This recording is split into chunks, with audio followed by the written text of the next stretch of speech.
Good morning dear student. Gayatri PG college Sanchore की online classes में आप सभी का बहुत बहुत स्वागत है। हम लोग बात कर रहे थे कोशिका झिल्ली सेल मेम्ब्रेन के बारे में। पिछले कुछ लेक्चर में हम लोगों ने कोशिका झिल्ली की केमिकल कंपोजिशन की बात की थी। कोशिका झिल्ली की संरचना से संबंधित कुछ मॉडल्स डिस्कस किए थे। आज हम बात कर रहे हैं कोशिका झिल्ली के ट्रांसपोर्ट की परिवहन के बारे में। आज के लेक्चर में हम लोग बात कर रहे हैं। क्यों ट्रांसपोर्ट हम डिस्कस कर रहे हैं, कितने प्रकार का ट्रांसपोर्ट होता है, ये सब बातें हम आज डिस्कस करेंगे। जब ये टॉपिक हमने सेल मेम्ब्रेन का, प्लाज्मा मेम्ब्रेन का शुरू किया था, तो उस समय मैंने बात की थी कि जो मेम्ब्रेन है, झिल्लियां हैं, वो कई प्रकार की होती है। जैसे अपारगम्य झिल्ली, नंबर 2 अर्धपारगम्य झिल्ली, और नंबर 3 चयनात्मक पारगम्य झिल्ली। तो जिस कोशिका झिल्ली की सेल मेम्ब्रेन की हम बात करते हैं, तो हम ऐसा लिखते हैं कि जो प्लाज्मा मेम्ब्रेन है, जो कोशिका झिल्ली है, वो एक प्रकार की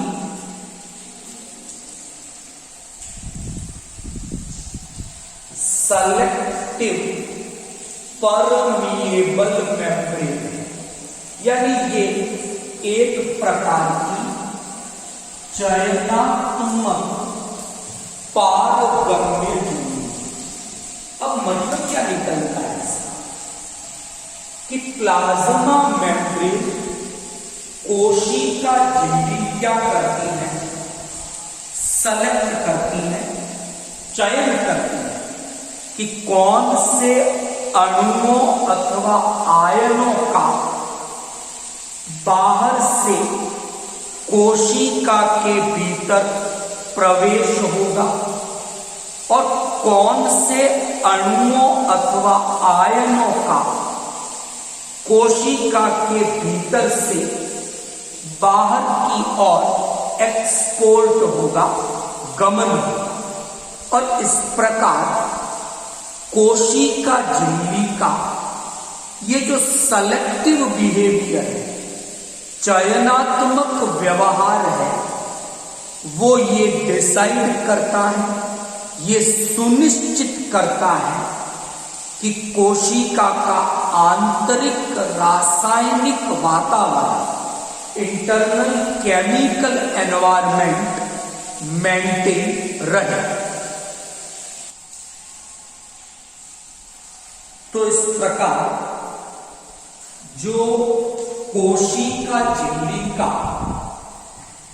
सेलेक्टिव बिहेवियर है कि ये एक चयनात्मक पारगम्य झिल्ली है, और इसी कारण कोशिका का इंटरनल केमिकल जो एनवायरनमेंट है, जो आंतरिक रासायनिक माध्यम है वो मेंटेन रहता है, बैलेंस रहता है। तो हम बात करेंगे कोशिका झिल्ली के परिवहन की, उसके ट्रांसपोर्ट। और आज का लेक्चर मेम्ब्रेन के ट्रांसपोर्ट का फर्स्ट पार्ट है, शुरू करते हैं। कोशिका झिल्ली से जो भी परिवहन होता है, जो भी ट्रांसपोर्ट होता है, उसे ब्रॉड में इन दो कैटेगरीज में हमने डिवाइड किया है। पहले इनकी बात करें। पहला जो ट्रांसपोर्ट है, it is called passive transport. Passive transport को हिंदी में निष्क्रिय परिवहन के नाम से जाना जाता है। पहला हो गया। दूसरा जो परिवहन है वो है एक्टिव ट्रांसपोर्ट। हिंदी में एक्टिव ट्रांसपोर्ट को सक्रिय परिवहन के नाम से जाना जाता है। तो जो सेल मेम्ब्रेन है, जो प्लाज्मा मेम्ब्रेन है, उससे होकर जो ट्रांसपोर्ट होते हैं, जो परिवहन होते हैं, वे दो प्रकार के होते हैं। पैसिव ट्रांसपोर्ट यानी निष्क्रिय परिवहन, एक्टिव ट्रांसपोर्ट यानी सक्रिय परिवहन। बात करते हैं इनके बारे में। पैसिव ट्रांसपोर्ट का क्या मीनिंग है यहां पर, एक्टिव ट्रांसपोर्ट का क्या मीनिंग है यहां पर। ओके, पहले इसकी बात करें। पहली जो महत्वपूर्ण जानकारी पैसिव ट्रांसपोर्ट के साथ जुड़ी हुई है वो ये है कि जो पैसिव ट्रांसपोर्ट है, एक तो इसमें एटीपी की, या जिसे मैं कहूं मेटाबॉलिक एनर्जी, एटीपी कह सकते हैं, it is called metabolic energy, Hindi में उपापचयी ऊर्जा। तो पैसिव ट्रांसपोर्ट एक ऐसा ट्रांसपोर्ट है जिसके लिए एटीपी की या उपापचयी ऊर्जा की, मेटाबॉलिक एनर्जी की किसी भी प्रकार की कोई रिक्वायरमेंट नहीं है। तो पहली बात जो हमने डिस्कस की, पैसिव ट्रांसपोर्ट के लिए, निष्क्रिय परिवहन के लिए, without the use of metabolic energy, यानी इस परिवहन में किसी भी प्रकार की कोई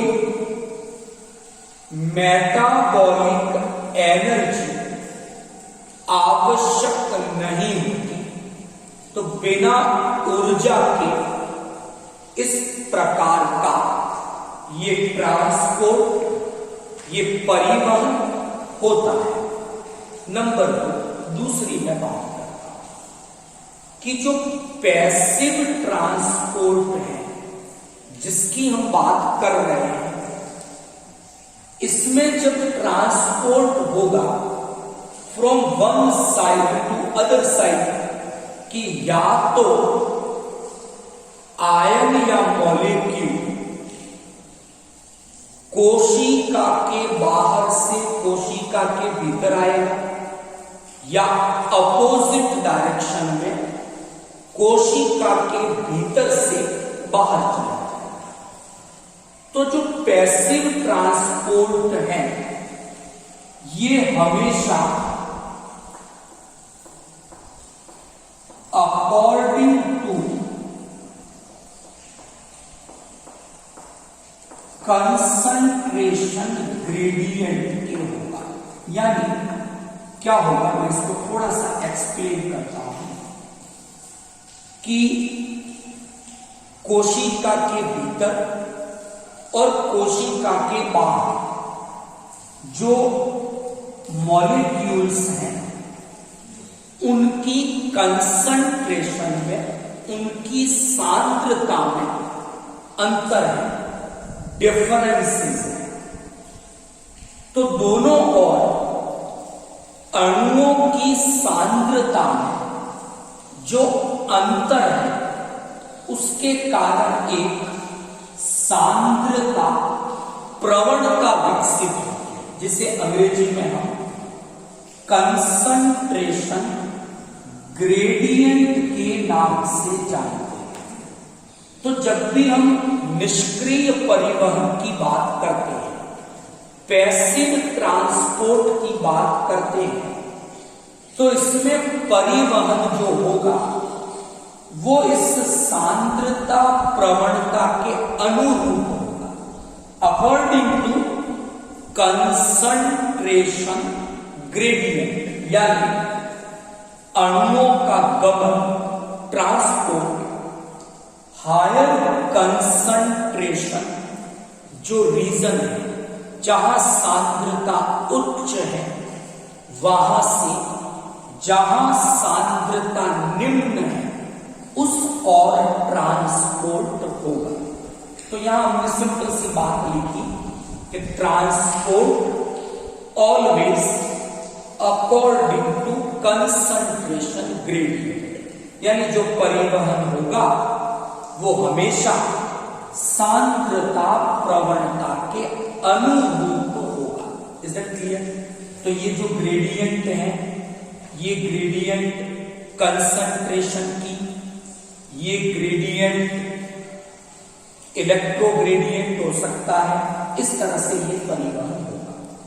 तीसरी महत्वपूर्ण बात, दो तत्वों की,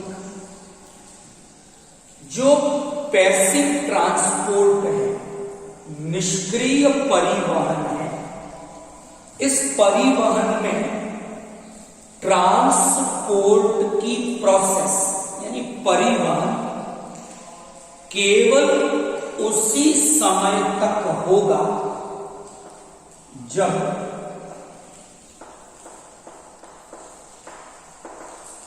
इक्विलिब्रियम ना हो जाए, साम्य अवस्था ना आ जाए। यानी झिल्ली के दोनों ओर, यानी कोशिका के भीतर भी कोशिका के बाहर भी, जब अणुओं का जो इक्विलिब्रियम स्थापित हो जाए कि दोनों ओर सांद्रता इक्वल हो जाएगी, तो ये ट्रांसपोर्ट भी स्टॉप हो जाएगा, रुक जाएगा। तो पैसिव ट्रांसपोर्ट केवल उसी समय तक होगा जब तक कि दोनों ओर इक्विलिब्रियम साम्य अवस्था स्थापित ना हो जाए। पैसिव ट्रांसपोर्ट को जनरली हम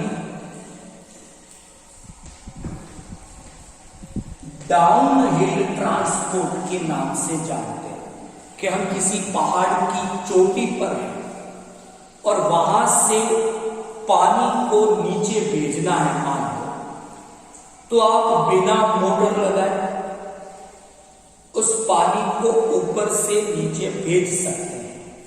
it is a down hill process. तो जो पैसिव ट्रांसपोर्ट है वो डाउन हिल प्रकार का ट्रांसपोर्ट है। अब ये पैसिव ट्रांसपोर्ट भी कई प्रकार के, कल हम बात करेंगे इस पे।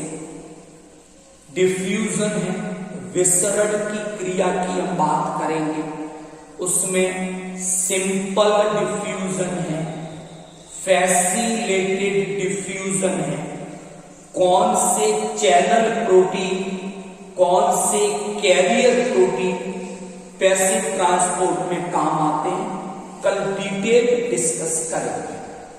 अब मैं बात कर रहा हूं दूसरे प्रकार के ट्रांसपोर्ट के बारे में। यह है आपका एक्टिव ट्रांसपोर्ट, हिंदी में इसे सक्रिय परिवहन के नाम से जाना जाता है। तो जो एक्टिव ट्रांसपोर्ट है, जो सक्रिय परिवहन है, उसकी मैं कुछ बातें डिस्कस करूंगा। नंबर 1 कि जो एक्टिव ट्रांसपोर्ट है आपका, इसमें आपको ट्रांसपोर्ट के लिए एटीपी चाहिए, मेटाबॉलिक एनर्जी की रिक्वायरमेंट। तो बिना उपापचयी ऊर्जा के ये ट्रांसपोर्ट पॉसिबल नहीं है। तो there is a requirement ATP की रिक्वायरमेंट हो गया। तो बिना मेटाबॉलिक एनर्जी के, बिना एटीपी के एक्टिव ट्रांसपोर्ट पॉसिबल नहीं है। तो एनर्जी चाहिए एक्टिव ट्रांसपोर्ट में, आइदर डायरेक्ट और इनडायरेक्ट। आगे हम डिटेल डिस्कस करेंगे कि डायरेक्ट एनर्जी कैसे काम आएगी, इनडायरेक्ट एनर्जी कैसे काम आएगी। नंबर 2, एक्टिव ट्रांसपोर्ट जब भी होगा, it is always opposite to concentration gradient, कि झिल्ली के दोनों ओर जो मॉलिक्यूल्स हैं उनकी कंसंट्रेशन में डिफरेंसेस हैं। लेकिन एक्टिव ट्रांसपोर्ट हमेशा इस सांद्रता प्रवणता के विपरीत। मतलब क्या कि ये जो ट्रांसपोर्ट सक्रिय परिवहन जो है, इसमें अणुओं अथवा आयनों का परिवहन हमेशा lower concentration region to higher concentration region की ओर होगा। यानी जहां अणुओं की सांद्रता कम है, उस क्षेत्र से अणु, जहां अणुओं की सांद्रता उच्च है, उस रीजन, उस क्षेत्र की ओर गमन करेगा। तो यहां जो परिवहन हो रहा है वो सांद्रता प्रवणता के अपोजिट, विपरीत दिशा में होता है। तो it is always opposite to concentration gradient. तो क्या स्थिति होगी? क्या इक्विलिब्रियम तक होगा? नहीं। जब एक्टिव ट्रांसपोर्ट होगा तो क्या स्थिति बनेगी कि झिल्ली के एक और अणु एकत्रित हो जाएंगे, क्योंकि ऊर्जा यूज में लेकर ट्रांसपोर्ट हो रहा है। तो जब तक ऊर्जा है, जब तक मेटाबॉलिक एनर्जी अवेलेबल है, ये ट्रांसपोर्ट होता रहेगा। मतलब इक्विलिब्रियम पर आकर रुकता या इक्विलिब्रियम बनता ही नहीं है इसमें। तो अणु अथवा आयन झिल्ली के एक और आकर व्यवस्थित हो जाते हैं, रुक जाते हैं इस प्रकार के ट्रांसपोर्ट में। अच्छा, जो एक्टिव ट्रांसपोर्ट है इसे हम कॉमनली अपहिल ट्रांसपोर्ट। अगर हमें पानी को ग्राउंड से माउंटेन के ऊपर तक, पहाड़ी के ऊपर तक पहुंचाना है बिना मोटर के, ये काम संभव नहीं है। तो active transport is generally called uphill transport. तो आज हमने बात की पैसिव ट्रांसपोर्ट की, निष्क्रिय परिवहन की, एक्टिव ट्रांसपोर्ट की, सक्रिय परिवहन की। एक्टिव ट्रांसपोर्ट हमेशा कैरियर प्रोटीन की सहायता से होता है, जबकि पैसिव ट्रांसपोर्ट में कैरियर प्रोटीन हो सकते हैं, चैनल प्रोटीन हो सकते हैं और बिना इन प्रोटीन की सहायता के भी पैसिव ट्रांसपोर्ट हो सकता है। लेकिन एक्टिव ट्रांसपोर्ट हमेशा ऐसे कैरियर प्रोटीन्स हैं उन्हीं की हेल्प से होता है। तो आज हमने मेम्ब्रेन ट्रांसपोर्ट के इंट्रोडक्टिव पार्ट को डिस्कस किया। कल हम इनके बारे में डिटेल डिस्कशन करेंगे। आई होप आज का जो लेक्चर था आपको समझ में आया होगा। Thank you all of you.